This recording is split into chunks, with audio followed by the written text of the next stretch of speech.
There's an element of belief in the unicorn lore.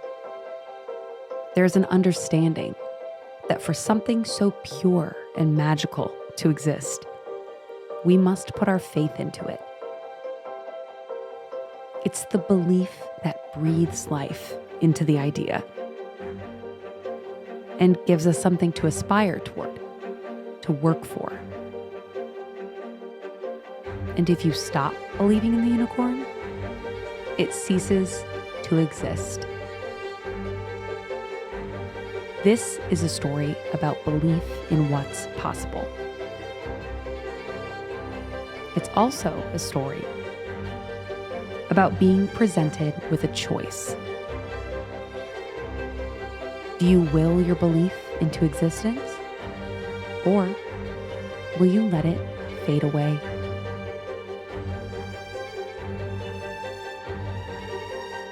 This is Zero to Unicorn.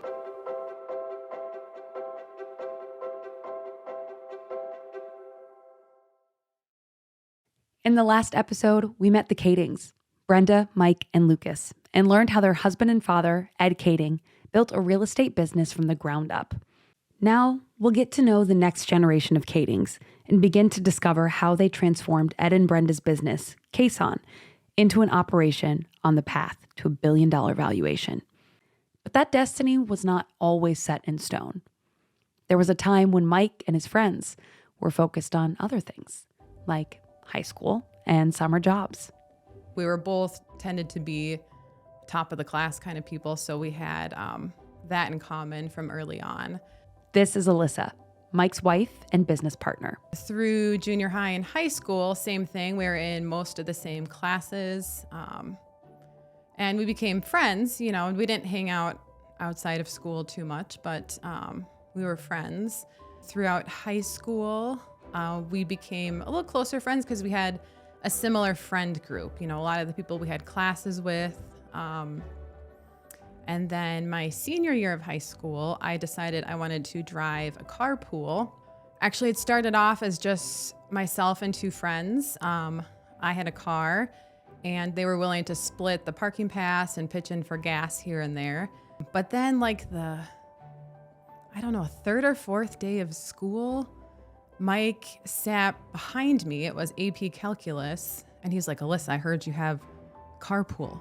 I said, yeah. He goes, I don't want to ride the bus anymore. Can you pick me up too? So then we picked up Mike. And then like 2 weeks later, they got a foreign exchange student, David from Germany. So we had 5 people in my little Chevy Cavalier all year long. So we got to be better friends through that. And then we parted ways for college. And I heard from him some, you know, this is college in the early to mid 2000s. So AOL, Instant Messenger, was the thing because unlimited texting was not available yet. I know because my dad almost canceled my cell phone a few times in college for too much texting. But so we kept in touch a little bit on AOL, like Instant Messenger. I was out at school in Michigan, and he went to the University of Minnesota here. And then we saw each other on breaks. You know, usually our friend group was good about getting together on Christmas break and at least once in the summer.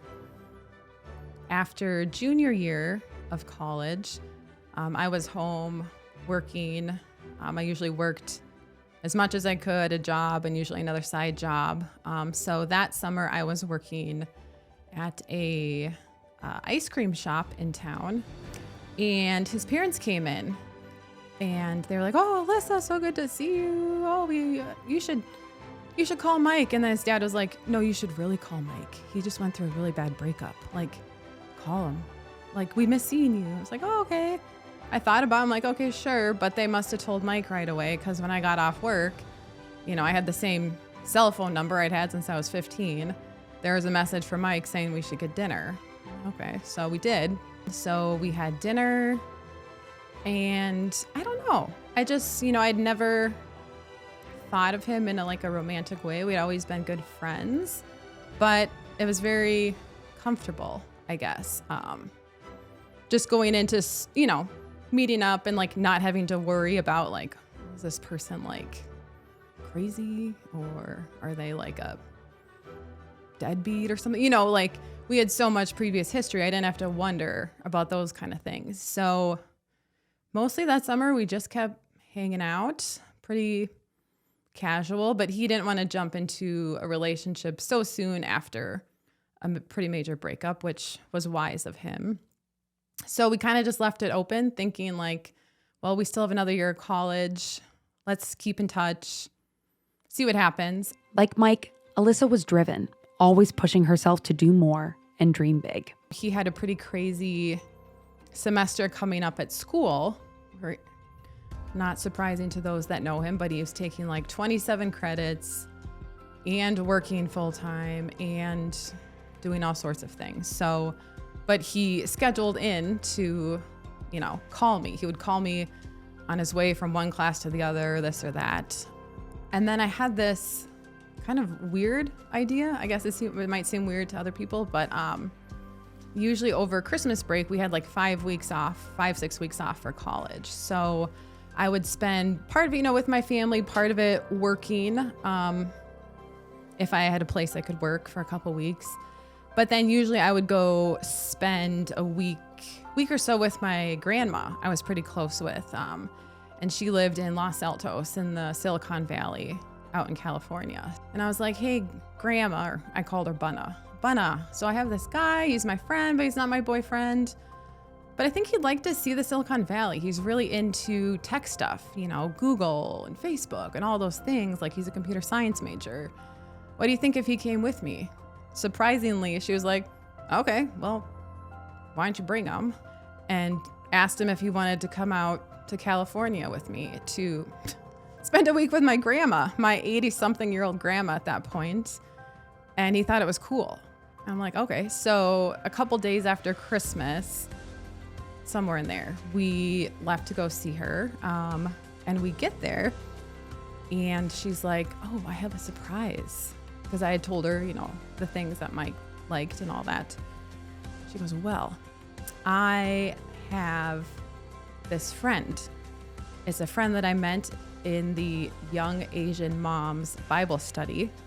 So my grandmother, not young, not Asian, right? But she kind of like invited herself to this Bible study at her church. But she became friends with a lot of these young Asian moms and found out that one of them had a husband that worked at Google. And it's very hard to just get into Google to like see it and tour. You have to know someone. We got him into Google. We got a whole tour. We got to see it.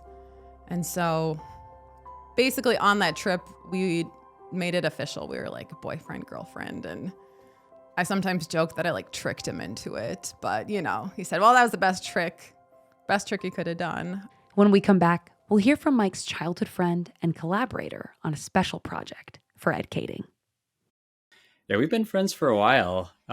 We met back where you're apart. So it was must have been his 8th grade, my 9th grade, and we were just riding the bus home. This is Jordan, Mike's best friend through much of his childhood. And I was playing Pokemon on the Game Boy, and he came up. He's always been really social, making connections with everyone. And he said, oh, I love that game. Can I see what you're doing? From there, we just learned we had a lot of the same interests and a lot of the same motivations and passions. And one time when I was over there, we were playing some more games, and he thought, he called me over and said, hey, you have to see this. It's going to blow your mind.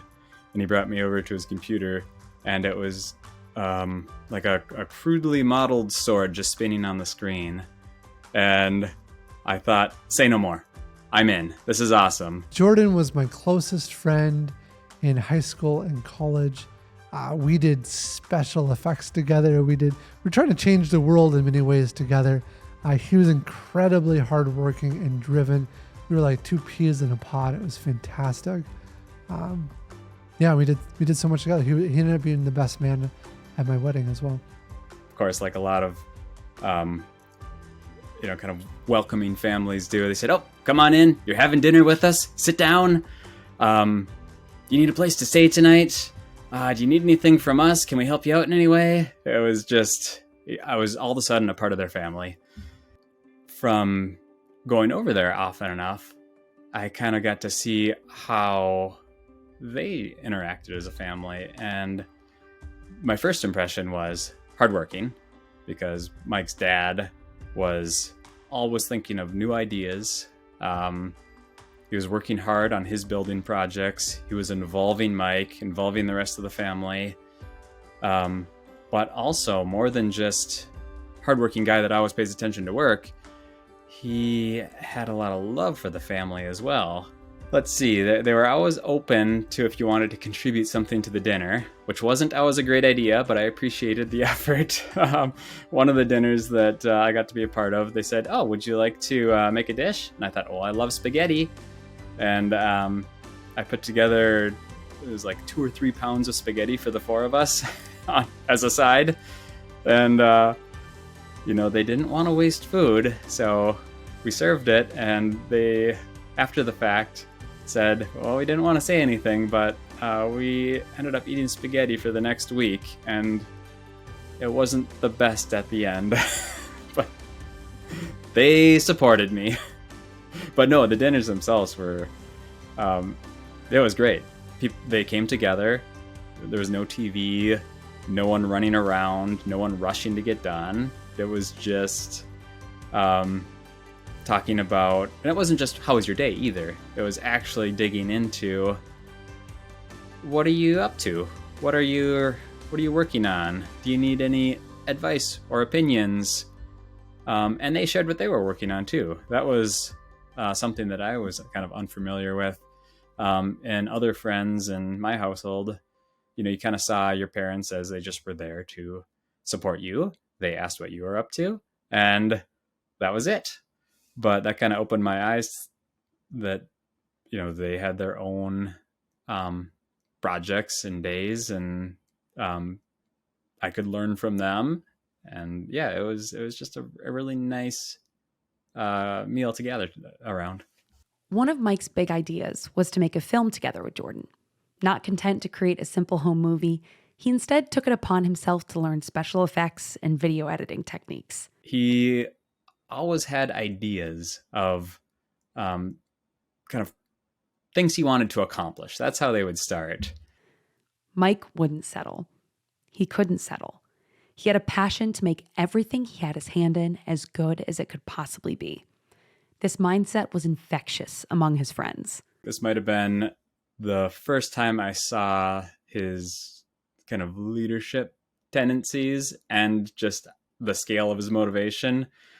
He already started talking to the local Forest Lake movie theater, got them to agree to show our movie that we eventually made, and then started putting up posters around Forest Lake High School to get people from the theater department to help act and do audio and things like that. And then he thought, okay, we've got you and me for creating our cool special effects, but we're going to need more people. So he started up a club, and we met on the weekends teaching. Well, first of all, we would have to learn how to do it, and then immediately turn around and teach other people how to do it.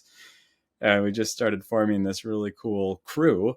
He would kind of share that passion with you and make it sound like really empowering. And you can create this too, and we can do it together. We're stronger together. We can accomplish more. We can learn from each other. And it compared to what you're usually doing, especially as like a kid or a young adult, hanging out, playing video games, things like that, not something that you really are accomplishing or building or something you can put into the world. And hearing all these things that you could do, it just made you want to be a part of it. Yeah, it was just really cool to be part of these projects, something that you'd never do as a high schooler, and you would probably not have the motivation to do on your own. But here comes Mike, and he inspires you. Outside of making movies, Jordan assisted Mike in the construction of a mini storage facility at the urging of Mike's dad, Ed. For Jordan, it was an epic summer job. For Mike, well, his father was setting him up for something much more than he realized at the time: to learn leadership lessons necessary to take on the family business. There was a kind of the perfect time where They were just starting to expand in new business products. We were in college, so you're not really set on a career path at the time. And Mike's dad roped me into this new mini storage company that he purchased. He was kind of expanding from just building and renting apartment buildings. He wanted to kind of diversify and see what else he could kind of get into, learn from. He was always trying new things. So he thought, rather than hire a building crew for this, because he wanted to build some additional mini storage buildings, he thought, what a great opportunity to teach Mike and some of his friends and peers about kind of building from the ground up. Because I feel like that is valuable experience when you're helping with the company in other ways. You should probably know how to do the work and what it takes from the beginning. So he said, all right, we're going to build this mini storage building. It's going to be you, Mike, Jordan, and there was another worker, Tori, I believe was his name, who was kind of the third man on our 3-man team. And we were going to take that summer and build this mini storage unit. And Mike was the lead on the project, so he had the plans and was telling us what we should be doing to kind of, turn this plan into reality. And I think that was Mike's first shot at leadership in the building capacity. And he did awesome with it. He had his vision and he knew how to work towards it. And I think that it kind of translated very well to building as well, because he saw the plans and he knew what the end result was going to be and how he wanted it to look and what it was going to take to get it there. So immediately coming in, he said, okay, we've got to build a good foundation, and here's the techniques to dig a hole. We've got some machinery for it to make it a little bit easier, and the tricks to get all the water out.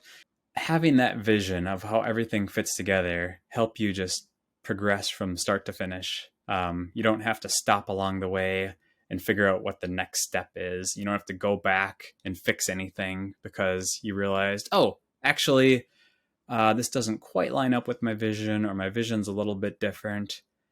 That's why having that initial vision is so important. And everything you do kind of gets you there.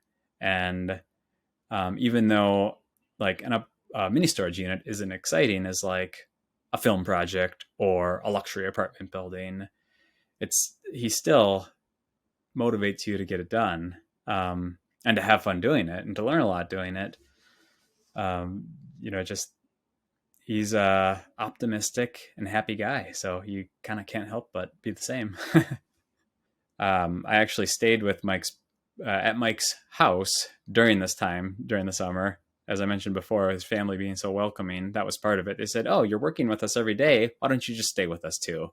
So I had a room downstairs, and I noticed, when I was kind of there decompressing from the day, Mike and his dad would go off and they'd talk about building techniques and, what things on the plan means and how you can save money, save time, kind of tips and tricks that he's learned. And then he'd come back and he'd show Tori and I the next day, and we'd go through it together, and then we'd, build that part of the plan.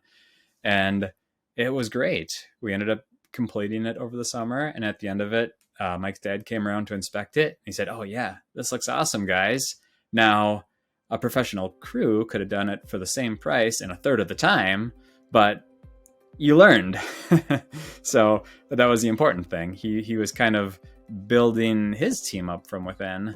And especially for Mike, who he wanted to have a big part in the business, that probably taught him some valuable skills that you're not going to get by just telling him and then having a crew come in and do the work. Knowing Ed, it wasn't all that surprising. He did things a little bit differently. He wasn't afraid to get his hands dirty, make mistakes along the way if he had to, but really just try things and do things. And I think he kind of passed that baton on to us as well. And he said, here, try it, do it. A mini storage unit, it's big, but it's not like a multi-story apartment building where if you make a mistake, the whole thing's going to come crashing down and hurt people. It's you have somewhat limited scope. If you make a mistake there, you can fix it, and it won't cost too much time and money. But I think the time and money aspect of it was kind of secondary to, you got to try it. You're only going to learn and get better by trying things. I think his impact was inspiring me, and working together to do things like he helped build some of the mini storage buildings back when we were, in college, and my dad didn't have a big building we were doing. He inspired me to be a better, more driven and hardworking of a person. When we come back, Alyssa and Mike find themselves finished with college and struggling to find their path in life. Figuring out not only what to do with their lives, but how to have a greater impact on the world weighed heavily on Mike and Alyssa. The last semester of college, we dated long distance because I was still out in Michigan. And that last semester of college, you're trying to figure out, what do I do after college? I had some pretty good connections in Michigan where I could get some work fairly easily. But, young and dumb or in love or maybe both, I decided to move back home because that's where Mike was. My wife never wanted to be in Minnesota. I mean, we both grew up here, but she went to school in Michigan, and she was very involved in politics and kind of rising the ranks there. She came back to Minnesota and gave up that dream for a boy. Now, after college, I guess the more full story too is I did come on and I agreed to work with my dad for the first year, although my heart really wasn't in it. And my dad would have told you that much as well. I remember it was during the winter. I just didn't love construction. It was really cold out.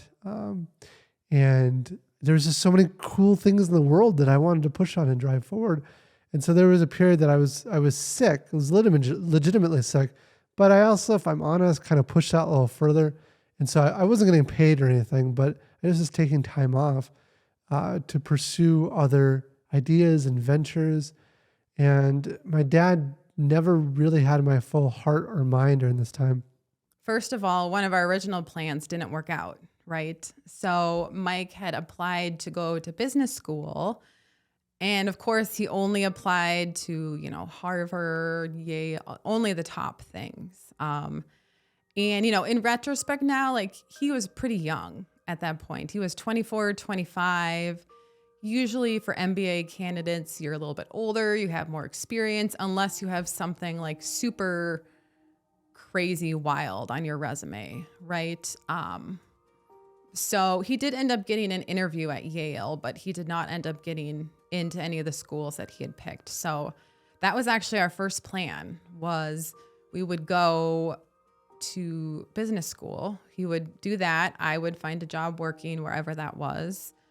And then he had interest in working for a consulting firm.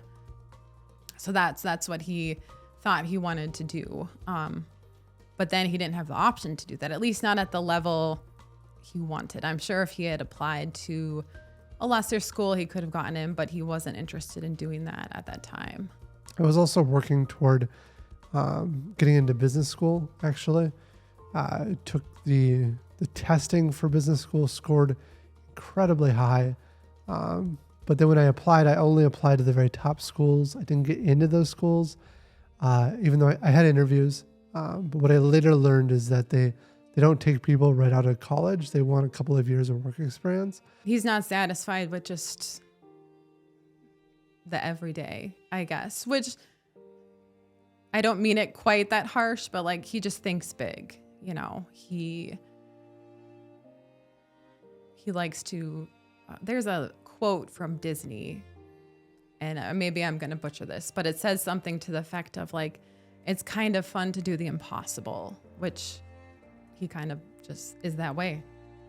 Though it was clear that Ed had hoped Mike would continue in his footsteps, Mike and Alyssa were initially not so sure.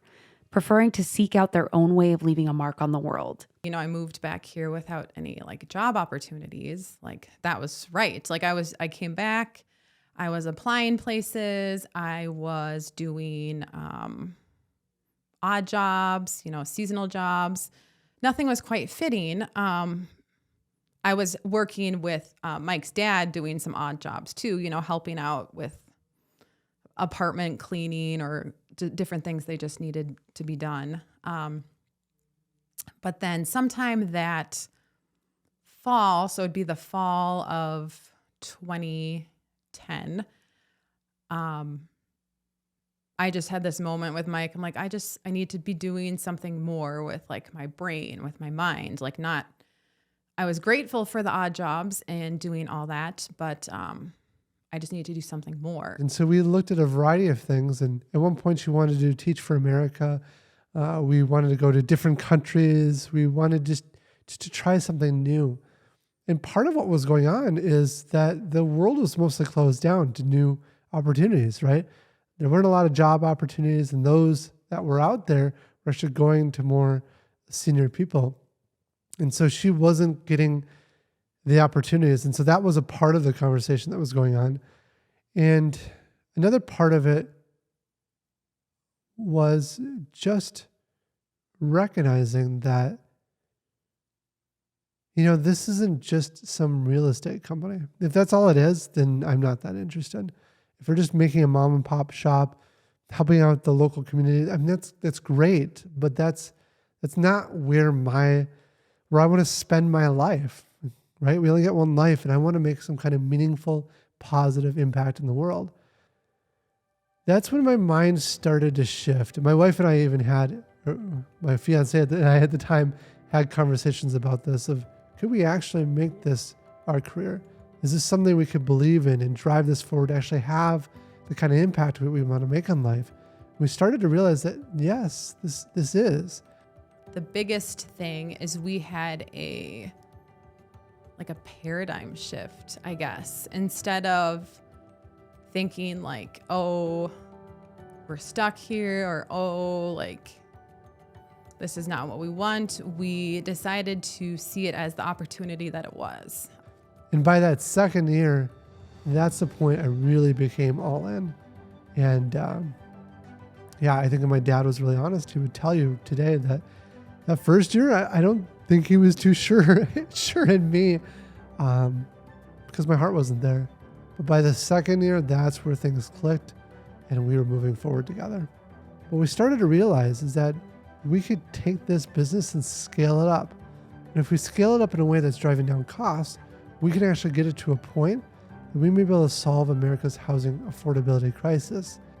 Yeah, in America today, rents and housing costs are rising faster than salaries. And if you look at the past 60 years, other industries, for example, manufacturing has improved labor productivity by 760%. Agriculture has improved by 1,500%. And during the same time period, construction has done nothing. It's been flat, right? Well, 10%, but it's done nothing, right? This is unsustainable. If this continues, that means we're going to be in a tough spot here in the United States. And so the simple idea is just to apply the technologies and techniques that these other industries have used into the world of construction and into the world of housing, drive down housing costs. Yeah, so for a family that's maybe living paycheck to paycheck, think how big of an impact that a 15% reduction in your costs would look like. That means you can actually put money and save it away for a rainy day. That means you could build up a retirement fund. That means you can actually take that vacation that you've been dreaming of taking. Your life will get better if the cost of your housing goes down. And so not only do I think we can solve the housing affordability crisis, I think we might actually be able to have a meaningful impact in the oncoming demographic change to America. And so realizing that got us excited, because here is an impact that we can make that actually can make a dent in the universe. His dad had built a good foundation. He had taught us a lot of things, you know, we basically had, access to his knowledge of 40 years of doing this, which a lot of people don't have. So we just had a change in perspective, realizing that it was a good opportunity, and that, on a bigger scale, like, just because his dad did it this way doesn't mean we can't find a way to do it our own way, make it our own, do something similar but different. Most people that know Mike and knew his dad would say they were definitely similar in certain areas, but they also were very different in others. So